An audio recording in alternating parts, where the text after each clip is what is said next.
This new niche streaming platform is going to take the market by storm. It's the FOB TV. Remember the name. I agree. It's quite catchy.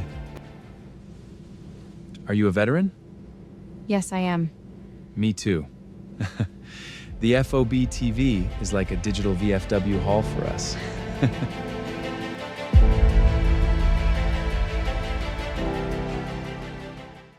All right, let's talk about the streaming world. It's an absolute war zone out there.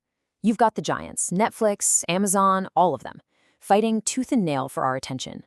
But what if the secret to winning isn't about being the biggest fish in the pond? What if it's about owning your own very specific pond? Today, we're going to tear down a business plan for a service that's doing exactly that. Let's get into it. So that really brings us to the core question of this whole thing, right? In this absolutely brutal streaming wars era, where companies are pouring billions into content, can a small, super focused service actually make it? Can it survive, let alone thrive? Well, it turns out the next battlefield might not be where you think.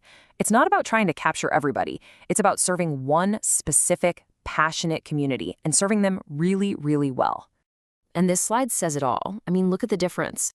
On one side, you've got that blockbuster one-size-fits-all approach, something for everyone, which can sometimes mean nothing special for anyone. But on the other side, that's where things get interesting. We're seeing the rise of these specialized platforms, for things like Asian cinema or dedicated kids programming. They're built for communities that are pretty much an afterthought for the mainstream giants. So you might be asking, why do these communities even need their own space? Well, it boils down to a huge problem with the mainstream model, especially if you're a creator just trying to get your story told. Yeah, for independent filmmakers, the system is it's often stacked against them. First off, the big platforms, they take a massive cut of the profits. Then you've got this thing called the film financing waterfall. Just picture it. All the money comes in at the top, and the big platform and the distributor fill up their buckets first. By the time that money trickles all the way down to the creator, there's often not much left. And to top it all off, it's almost impossible to get a straight answer on how much you're actually making per view. It's a tough game. And that is the exact problem that a new platform called the FOB is designed to solve. The idea is to build, operate, and monetize their own entire ecosystem for a very, very specific audience. So meet the Fob.tv. Its whole mission is to be the one true home for stories of service and sacrifice. It's all about creating a platform for incredible, high-quality content that tells the stories of military veterans from all around the world. And the name itself is brilliant. It's got instant cultural buy-in. Every single veteran knows what a FOB, or a forward operating base, is. It's that safe spot, that secure place inside the wire where you can finally relax, take off your gear, and just connect with your unit. The name alone tells you, this is a space for us.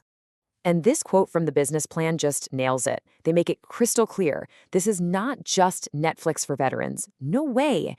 It's designed to be a digital VFW hall. A hub for the community, a place for entertainment, for connection, and for finding resources. It's so much more than just movies. So why this laser focus? Well, the platform's mission is all about purpose. It's about instilling pride in service, inspiring a new generation, honoring incredible sacrifices, and really importantly, shining a light on the real struggles that veterans deal with. This is a business plan with a real soul. Okay, so the mission is powerful, but how do you turn that mission into a real functioning business? Let's open up the playbook and see how they plan to do it. See, the FOB isn't just a place to watch stuff. It's a totally vertically integrated media company. They're planning to be a producer and a studio, creating their own original content. There'll be a distributor for other filmmakers telling veteran stories. There'll be a channel for different shows. And of course, it all gets delivered through their own app. They're controlling the whole pipeline. But how do you fill a whole new streaming service from day one? It's actually a pretty smart three-part strategy. First, you get your anchor content, things like awesome licensed indie documentaries. Then you use filler content, like incredible public domain footage from the National Archives. And finally, you start building your voice with original content, like a flagship podcast. It's a really efficient way to get started. And this isn't just a pipe dream.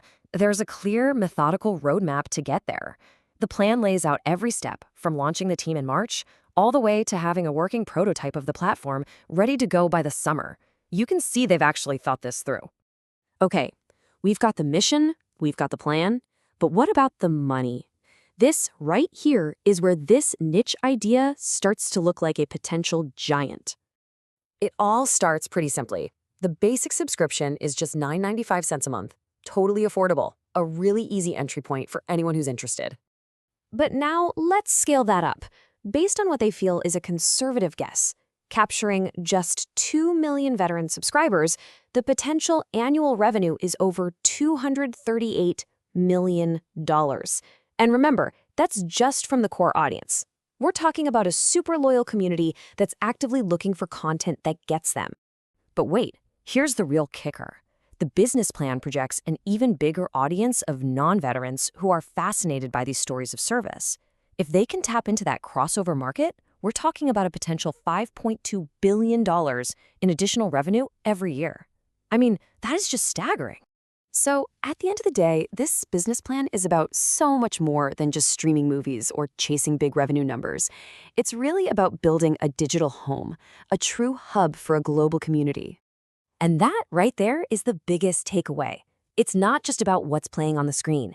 It's about that feeling of ownership, that feeling of having a place that gets your culture, your inside jokes, your experiences, because it was built from the ground up just for you. You know, what we've really deconstructed here with the Fob TV is more than just a plan for one service.